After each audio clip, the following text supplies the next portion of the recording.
Welcome everyone to my latest action figure review, as I have the Bandai Machinations, the third installment of Deadpool for the SH Figuarts line, aka Deadpool and Wolverine. So for me, it was the movie of the year in 2024, so hopefully this figure will live up to those expectations. And for me, it's been a while since I've been that anticipated for a release, especially for the Marvel line, as we know with the movies. So hopefully this will bring back that excitement. So for Machinations, they have released 2 other Deadpools prior to this, but this will be the first one I'm adding into my collection officially. So hopefully this will be the definitive version. So looking at the packaging, you can see it's kind of standard for Machinations. Really nice shot of Deadpool at the front with the logos and stickers. On the side we have the title, a logo of the Deadpool sign, and on the other side we have a shot of the figure itself. And then at the back, of course, you can see the figure in different poses and kind of gives you an idea of the accessories included. And of course, Deadpool has been released last December alongside Wolverine, and this is the one I'm more interested in and more excited about. So stay tuned to my channel for the review of it. So let's take a look at Deadpool out of its packaging.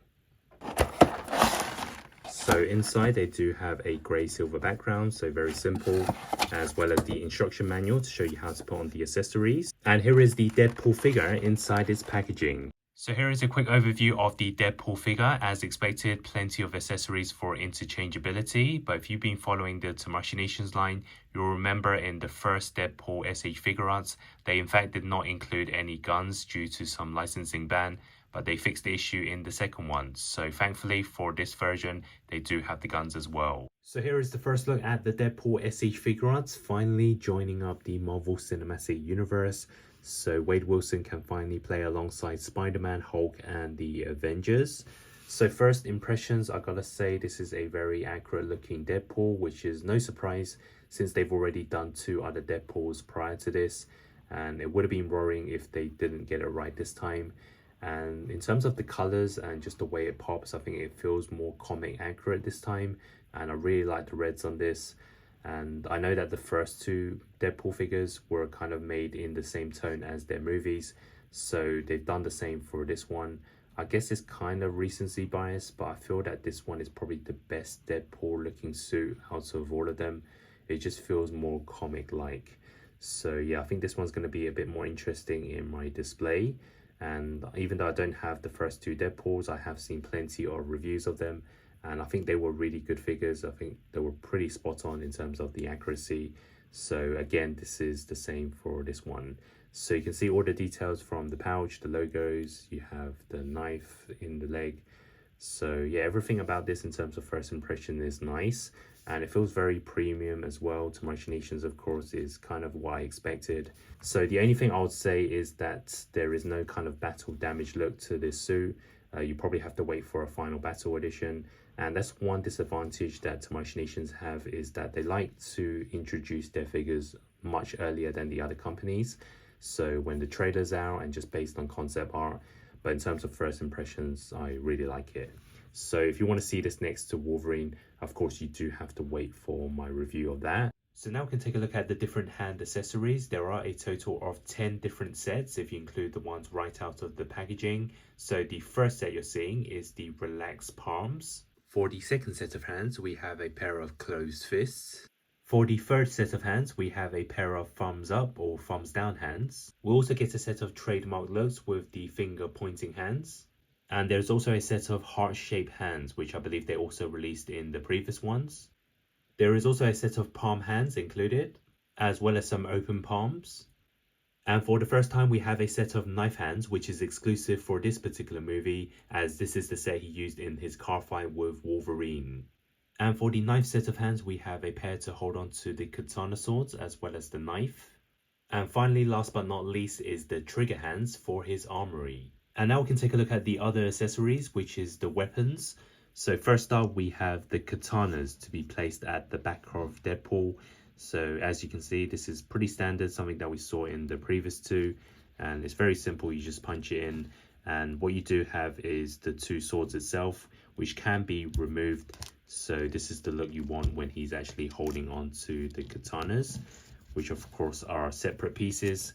So here we do have the 2 main weapons, and I believe the design of them is slightly different from the first 2 as well. So we're going to place these swords into Deadpool's hands. So here are the two katana swords placed in hand for Deadpool, which gives off a really great look in terms of the displays. Of course, in the first Deadpool, this was the only option as they did not include guns, but then they fixed the issue in the sequel version. So my question to you is, do you prefer Deadpool with the swords or with the guns? For me personally, given the choice, probably the guns, but I think the display with the swords really gives him that really menacing look, and I think this certainly will work in any display. So especially with the fights with Wolverine, I think the swords are great, and then when he teams up with Wolverine, probably use the guns. The next accessory we're going to take a look at is the hand knife for Deadpool, which is not new, something that we've seen in the previous ones. So what you do is you remove the original one from the leg when you want to use the knife. So when it's held in hand, you have the sheath on its own. For some reason, in the second Deadpool, I remember that the one on the leg, you could actually remove the knife from the sheath. I don't think it's the case for this one, so it's kind of a separate piece this time, which doesn't really make a difference since they included the knife and the sheath separately anyways. So something that you don't actually need to remove, but for some reason in the second one, they had that option. And for the final weapons for Deadpool, we have the set of Desert Eagle pistols, so the pair of guns. And it's not always a given, as you know, with the first SE Figuarts, there was a armory ban, so we didn't see guns until the Deadpool 2 version. That one included 3 sets of guns, if you remember, which had some blaster effects as well as the smoke effects. Unfortunately, for this Deadpool 3, there is no such thing. They've just included the set of guns on its own, which can be removed from the holsters, and the holsters can be detached from the leg as well. And it is pretty standard. Some will ask, why did they not include the gold ones? As mentioned, this was announced before the movie's release, so unless they release the final battle, we were never going to get the golden guns. So you just need to get Deadpool in some cool poses, and of course this is probably the one I like the most in terms of a display. Next set of accessories is something that we've seen in the previous Deadpool figures, which is the different looks for the head sculpts. So they haven't included any alternative ones to switch around, but you have this tool to pick out the different eyes and interchange them with 3 other sets, which I'm going to show you now. So here is the first set of eyes. Here is the second set of alternative eyes. And here is the fourth set of eyes for those different expressions. And moving on to the final accessory in this Deadpool piece is they've included Headpool. And once again, I'm going to say it's a nice addition and it's actually a pretty good sculpt. The only thing is it's not really needed to go alongside this Deadpool, since we know in the movie he doesn't really interact with this particular character. It's just there in the final battle. So I would have preferred if they included Dogpool, and that's just something once again Tamashii Nations couldn't get, because if you announce your figures before the movie's release and just base it on concept art, base it on trailers, you're not going to get a entirely accurate release. So this is something that I don't really care for. I know that for the Marvel Legends, they also included a Headpool. So yeah, this is one thing that is a nice bonus, but something I would have preferred if they included Dogpool. And now we can take a look at the articulation of Deadpool, so the movement of the figure. So as usual, let's start off with the head sculpt. So you can move it left and right, no problems, round and round if you want, 360. And then you can tilt it side to side, and then backwards this much, and then downwards motion quite a lot. And you can see there is motion on the neck as well, so it rotates. And then for the arms, you can see it does have these 2 shoulder pads, so you do have to kind of shift them down before you move them upwards. But it doesn't go all the way up, but you can of course rotate the arm to go upwards, backwards, forwards and back. And then you can also move the arms backwards for certain poses, but again be careful with these 2 shoulder pads. It can kind of click and detach the arms, and then you can see it kind of shifts out as well with this extra padding. So I think it's decent in terms of the motion. And then for the elbows, they do bend, so no problems. There is a bicep turn, you can see, with the joint here. And then we also have hand rotation and also a hand hinge. And then for the body, you can see it kind of turns side to side, and then left and right as well. Downwards motion, backwards not so much. And then for the actual waist, there is no waist turn, at least not much out of the box, so just be very careful. but you can kind of tilt him side to side. There is an ab crunch going forwards and backwards, and it doesn't really create much of a gap, which is also pretty good. One thing I like is that the belt is not detached from the body. Sometimes figures can kind of move around, but this one's kind of stuck on. And then for the legs, you can see you can kind of stretch them side to side, but not so much. You've got to rotate the whole leg round and round to do those dynamic poses. And then we can also kick them forwards, backwards, and you can see there's a full thigh swivel and also a knee bend. There should be movement on the foot as well as expected, so it can kind of go hinge upwards, downwards as well, and the toe hinge. So articulation, you've got to take your time, play around with it, and I'm pretty sure you can get Deadpool in some dynamic poses. You just really need the different weapons to pair up with it.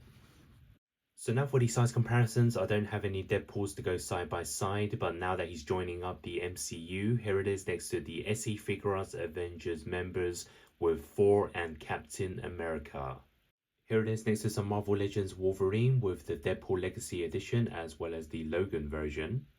And here it is next to Marvel Legends Deadpool and Wolverine The Wolverine as well as the Spider-Man No Way Home Friendly Neighborhood Spider-Man.